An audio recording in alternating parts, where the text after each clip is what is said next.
Perfect. There's everything. Hello. Hello. Welcome back. And we're with Yay. Guys. Is this mine or yours? That's I mine. don't know. Because yours has the lipstick. The awesome. Yes, honey, you have to have it, okay? So we're back. We are back, so welcome back. And you all, we are so proud of y'all because you guys have raised $4,866 so far, and our goal is $7,500. Good job. People Really dance. almost there. People Very dance. nice. We're over halfway there. Yes, absolutely. Quick shout out to Hannah Barber in Illinois, Xavier Brooks here in Memphis, also Carmen, who gave in honor of her friend Helga Moore. Carmen's up there in New York. Those are just a few people who have donated so far. Thanks, guys. Props to you guys. Y'all are awesome. And before we jump into the next section, please don't forget that we have those awesome pictures that our actual team took in Sudan this past summer. So definitely during the whole live stream, make sure to tune in to that and listen. So right into it, y'all. Tell us a little bit about Yida. You guys went. What happened? Should we introduce Jake first? Maybe. Maybe so, right? So. All right, so I'm Jacob Geyer. I'm a film and production and French student at the University of Memphis. I was with Katie and a few other members of our media team in South Sudan this recently. And we were filming our latest documentary and got to see a lot of cool stuff, meet a lot of really, really great people. Yep. That's awesome. I'm a freelance photographer right now. That just happened. I'm in the transition phase. Graduating in December. So, yeah. Life is really good right now. Cool. And you guys already met Katie. And Scovia. Yes.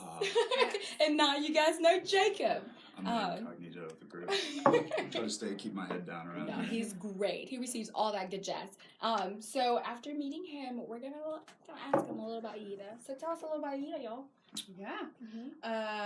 When we were there, it was home to about 75,000 men, women, and children who have fled the war in the Nuba Mountains.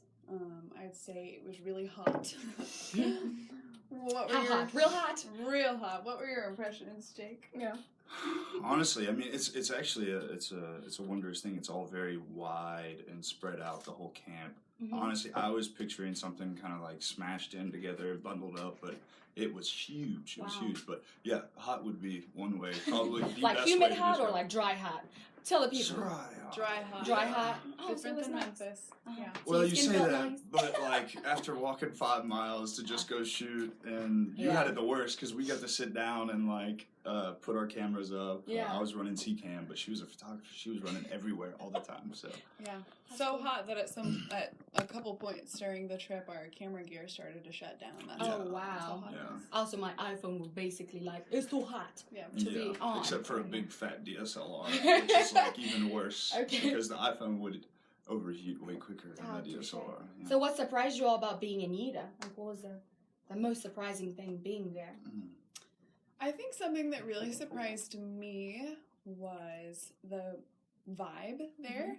So when you think refugee camp, you know, I was really preparing myself to just feel a lot of hurt and anguish and despair, and there was that, but there was also just so much resilience and hope and positivity, and I think that's a testament to the Sudanese people. Like, you know, that's your culture. Like, you guys are fighters and you're strong, and I was just surprised that people were so joyful and open. Right. Oh, I love that. Yeah.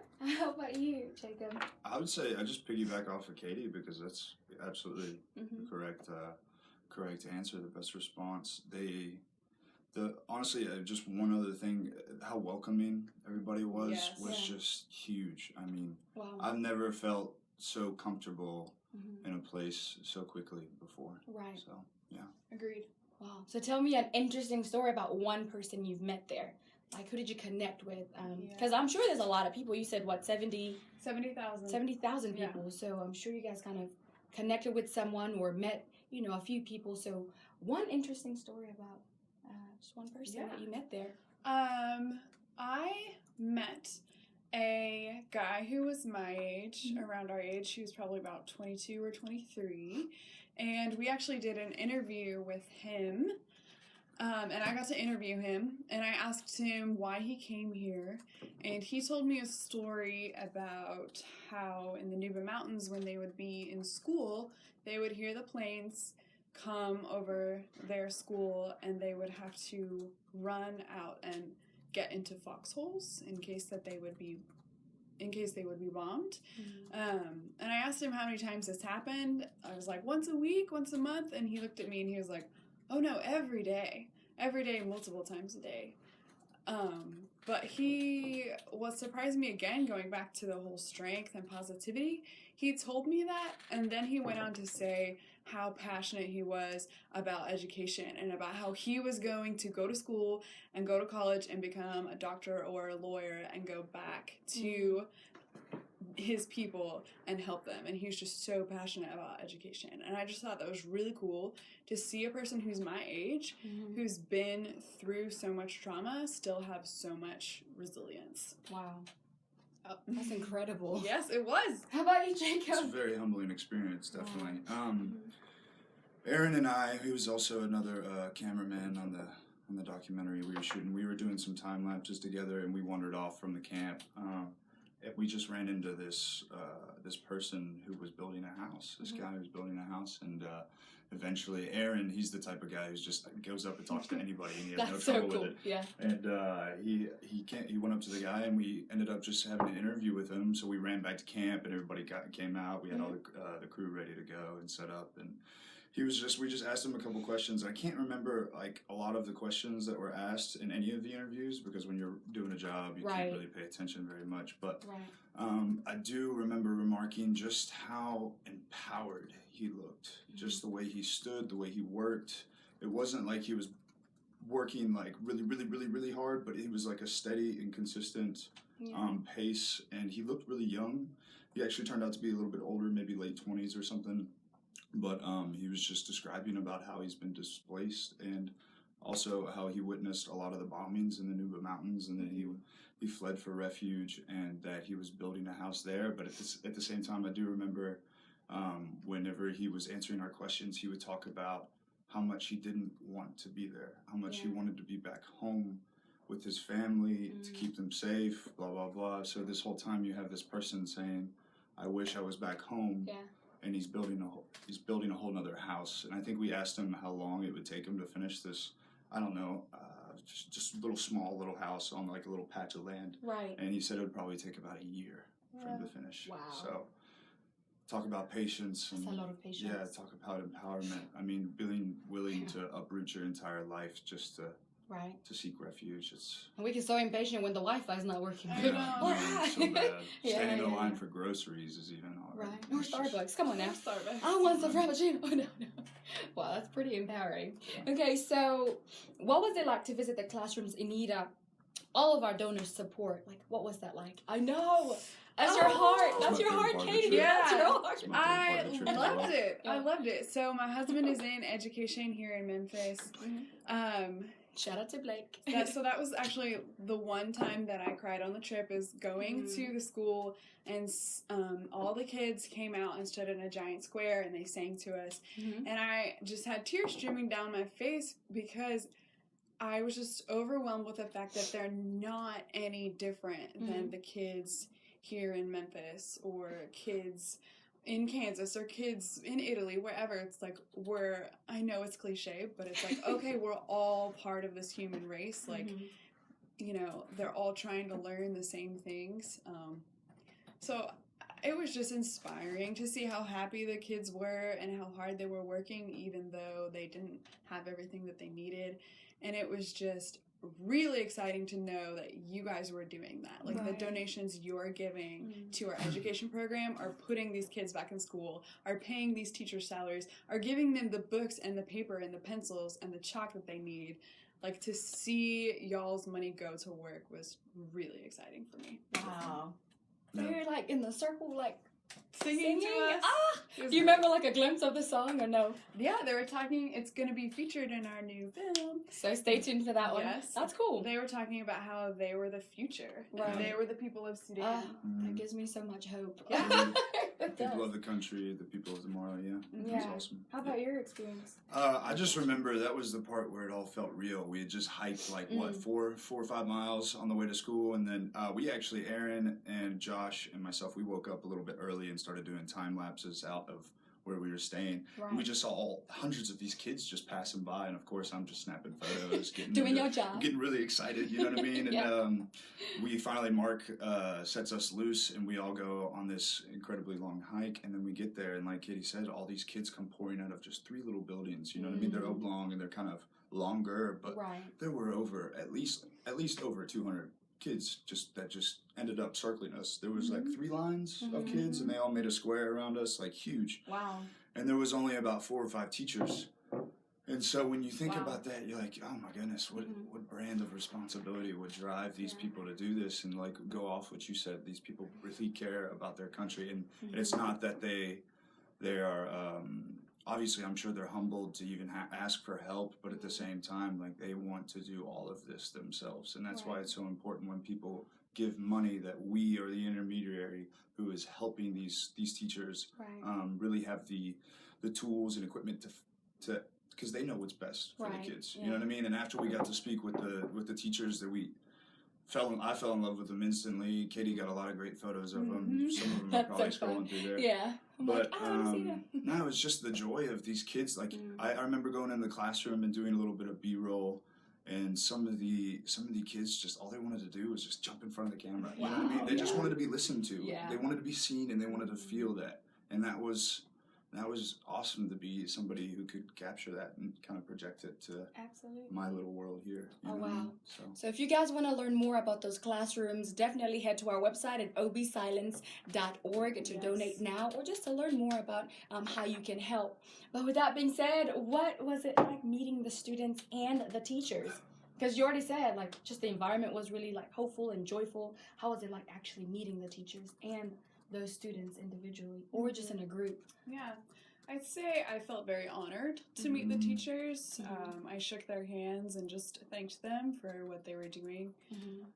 I got the opportunity to shoot each of their portraits, and we're going to be starting a campaign where you can actually choose a specific teacher on our website and help fund their classroom. So it was just exciting to meet them. I just felt honored. Right. Wow. How about yourself? The students, I mean, like I said earlier, is just a lot of fun. Like I'm definitely a kid-oriented guy, so that was honestly the most trying part of the trip for me. It was just like, okay, Jake, control yourself. You gotta actually run a camera. You can't just go run in there and Play with kids all Yeah. day. Start throwing them everywhere. Jacob would picking 'em start doing up. that. Oh no, I swear, I was dirty always They because I loved was just it. always picking up kids and doing all Yeah. that kind of stuff. But the teachers, the moment that she's speaking of, we got to sit down in the shade for once.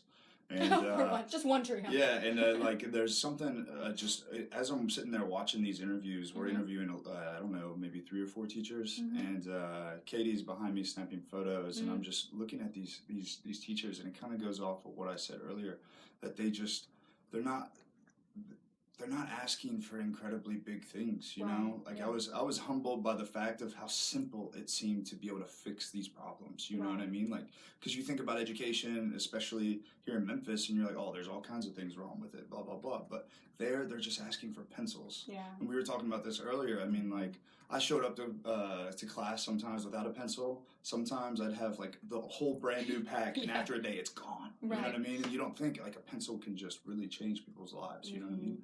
And yeah, education is the tide that lifts all boats, you know, and those teachers are really committed. Otherwise, they wouldn't be doing it. I promise. There was just a little shack behind them, and you guys will see in the film next year. But that was the education office. And I love the fact that all of we give, we give the teachers to actually teach, and we don't send teachers, because they have right. those. Well, Yeah. there's something to be said for protecting a culture. You know what I mean? And we're really respectful of that. We don't want to intrude and kind of give off our own culture. We want them to cultivate their own and to have their own identities taken back and recovered. You know, so that's that's what's definitely really important to us. Yeah, they know what the Sudanese know what's best for the Sudanese. Exactly. We're just empowering them to do what they already know they need to do. Absolutely. So you actually visited a church. Like, Yes. How was that like? Was it praises? It was really exciting. Really? First of all, I had to borrow a skirt from another lady because I had only brought long sleeve pants. So I had to borrow my skirt. And then I went in, and honestly, it was reminded me a lot of a church service like here in the South. Like they had praise and worship time, and then they had people stand up and give their testimonies, and they did it some in English and some in Arabic, and then they had people read from the Bible, which I thought was just beautiful to listen to other people read in another language. Right. They gave a sermon, and then afterwards everyone streamed out of the church and like got in a big dancing line. Yeah, and everyone like danced and shook hands with each other. It was really cool that they had like that much joy and that much hope amidst that circumstance. The church they were meeting in had actually been burned down a couple months earlier from people who had come into the camp and burned the church down. So they had rebuilt it, and then they were like praising and dancing. Right. It was cool. I love that. So with that, right, how did your worldview change being in Nita, right? So, I mean, you're from not Memphis, but Minnesota. Kansas. Where did Minnesota come from? Minnesota. Minnesota. That was pretty good. If you're from Minnesota, I did a good job. But Kansas. So how did your worldview change from just being there? I think that it goes back to how I felt when I first saw the students and how you tend to think of the world very much like, okay, you're Sudanese and I'm American, or you're from Memphis and I'm from Kansas. Right. Like, we're very divided in how we see people. Right. And I think being there, I just realized, like, we have a lot more in common than we all think, you know? And that was just really encouraging to me. Like we wear like glasses because we need to see. Yeah. Just like that. Just like that. How about yourself, I'm not Jacob? wearing my glasses, It's okay. We know you. Yeah, see? I'm broken. We're all the same. How did my worldview change? What a loaded question. Yeah, I know, It's right? like eating Thanksgiving all over again. The best, though. Goodness. That gravy. Oh, yeah, right. I don't know. There was so many emotions going on, and that was the first time I really actually had to separate my emotions to do a job. So that was all complex in itself. But I don't know. You struggle after you come back from a place like that with a mission and a purpose like that. You struggle. You come back and you find other people your age a little bit shallow. Blah blah blah.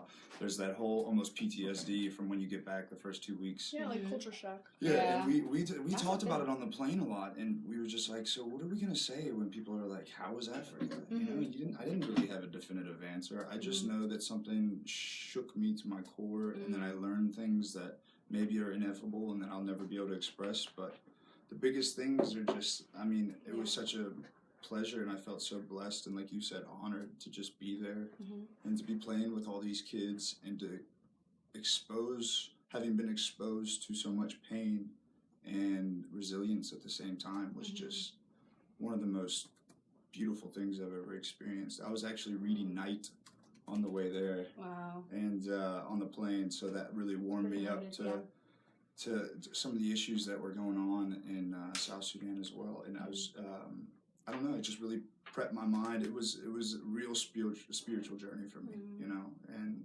I'm never going to be the same after doing so. Absolutely. So, It's good job. Yeah.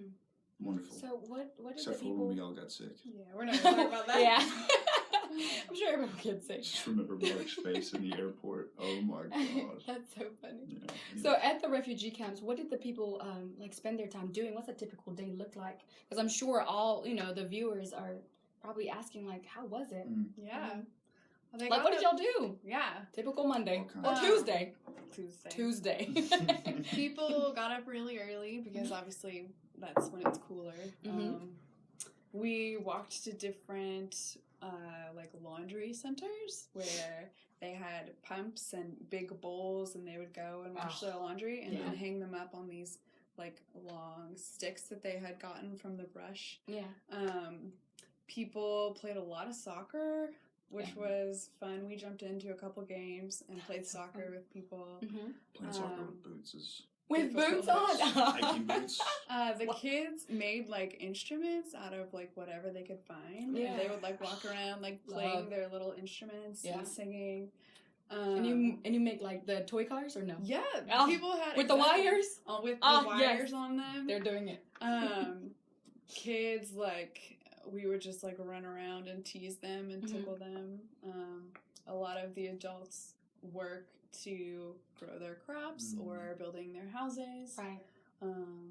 We went to a market where we saw just like where they buy and sell or trade their food. Right. So, yeah. Oh. I mean, it's typical. I mean, it's just the average human day. You get up, Right. you search for food, you cultivate your day, you schedule out, plan out time. It's just Yeah. the way they handle it is just so much different. Right. It feels almost alien, you know what I mean? But it was beautiful because a lot of the ways they party, like when somebody passes away or a birth has arrived or whatever, they literally just party in the streets with drums, instruments, fires. I mean, it was so awesome. joyful. We were actually, Aaron and I and one of our guys that was with us, we actually went to somebody's house to eat dinner, and we passed some of those celebrations on the way, and they just looked awesome, you know what I mean? But yeah. That's amazing. There's a lot of joy. It really joy. is. Yeah, it's really crazy to see that. Just all the celebration. I mean, you have to have high hopes, and they really have them high, and they're really strong for that. It's really cool. So when people arrive in Yida, are they assigned to like a spot, like you're gonna live in this place, or how does that look like? People, once they arrive, pretty much just find what space they can and spread out and make their homes for themselves. If they have family already there, they'll try and go be with them. But for the most part, it's not super structured. They just go where they want. Okay, so it's not like, oh, you're assigned to here, and so it's just got freedom. Cool. Yeah. That's it's not, really nice. It's not super structured there. There are some NGOs that are there who are helping out, but for the most part, it's a little on the crazy side in terms of structure. Yeah, that might be why it's so spread out. That's cool. And like when we were there, when Aaron and I and myself, we went to this person's house, it was astounding to me how everybody was all related. There was like 30 people there. And they were just, and I was just, I can't even keep up. I can't even keep up. So that's cool. It goes based off the knowing somebody and just kind of planting yourself next to them. It Okay. Was, That's cool. Okay, so I'm sure the perception, I'm sure you guys can attest, that refugee camps are really depressing and sad places, and just like everyone is just sad. So what did the people do to relax and just have fun? Like, what was the atmosphere like? Was it just like people would think is depressing or sad, or? There's a lot of that. There's a lot of sadness, but at the same time, there was a lot of volleyball, a lot of soccer, Yes. building instruments. One thing that, just kids were just all everywhere, you know what I mean? Right. And they're just kind of out there venturing by themselves. And one thing you really take away is like they know how to say that "How are you?" in that real high pitched voice. I don't do it very well. But Please try. I'll do it. Okay, go. So the kids, a lot of them in school are learning English, but the little babies had only learned one phrase in English. Oh, so when they would cute. see us, white people, they would run up to us and yell, "Hi, how are ya?" And it almost had like this Boston accent, which was really cool. So that's probably where I got the Minnesota. Right. Anyways, so they're just all sitting out there, and of course, Aaron and I, we liked playing with the kids, and that's kind of what they do. It's just a typical like you're a kid, you play with sticks, you pretend to sword fight, blah blah blah. Yeah. So it's not as depressing as people would think. I would say I actually felt like it was peaceful. Yeah. Because you're out there, it's quiet. Right. There's no technology or anything. It's just peaceful and quiet. And the people, there's something to be said for living a simple life. And the human soul is so resilient. And you see that when you're with these people. They have experienced deep pain and deep trauma, but they are so strong. Yeah. So what did you guys do for fun? Because the kids were playing soccer and Right. all that good stuff. What did y'all do We for played fun a lot of hearts, which I won Oh, you did? most of the time. Every single time. Oh, Yeah. so you're really good at the game. I just stopped playing. We ate Stop some playing. interesting food. Okay. We had goat intestines one night. I like them. I wasn't a fan. Don't want goat intestines? Go over to Hit up to Scobia's Scope. house. Yes. She'll make you some goat I intestines. mean, the best ones, actually. Especially funny story. And I want to kind of bring this up before it gets too far away from you. You were talking about how these people are so resilient. Yeah. The trip that I was talking about when Aaron and I visited somebody's house, they actually made a goat for us, and we were there. We found out though that her husband had just died. Like she had just found out the news as we were on the way there. So that just speaks volumes to what you were just saying. So this woman, like, imagine you're myself and my good friend Aaron. You arrive to somebody's house in a different country, and they're feeding you as her husband. She just learned that her husband had died. You know, and it's crazy. I want to say they're not. It's not like tradition, but it's really captivating how much food and service and just genuine respect. Genuine respect for other people. They hold that in the highest regard. You know, I was instantly like, we gotta go. Right. This lady's mourning. We gotta go. I can't stay. Gotta go. But she insisted that we stay and we eat, you know, and that was actually a part of, like, she was not necessarily comforted by it, but that's supposedly how they mourn is that you invite people over, you feast, and you surround yourself by other people, which is really, really beautiful. Yeah. So while you guys were there and of course met all these, amazing people, So many cool people. were they hopeful that things are going to change? Because right now, there's just so much going on. Are they hopeful that what we do here and all the donations, like, are they hopeful that it will change something? Yeah, so the two themes that I picked up are, one, they were like, you have got to go back to America and tell people what is happening, because people don't know. We're here and we're getting bombed and we're being starved and our family is back in the Nuba Mountains and nobody knows. So they said, please go back and tell people. So that's part of what we do through our media and mobilization. And then the other thing people said over and over and over is education, education, education. We want to be in school. We want to go to college. We want to become people who can lead our nation into a brighter future. Right. So they were hopeful and they're determined. Absolutely. They're to the point where they're almost frustrated. I got a sense of that. I don't know about you, but definitely. they're like, we're ready. Right. We're ready. We're like, Just give us the tools. resources, Give us the tools, and we yes. can change this, you know. Yes. But she's exactly right. I mean, you meet people who they're like, in America, it's really exciting to see that millennials want to change the world, but they, over there, they're like, they got a fire lit inside them, and they're not going to stop until they get it done. Yes. So.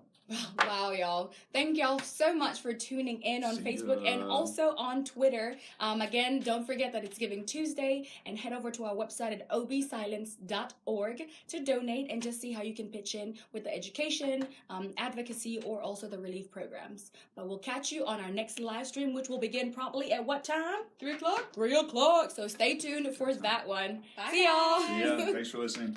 Drink my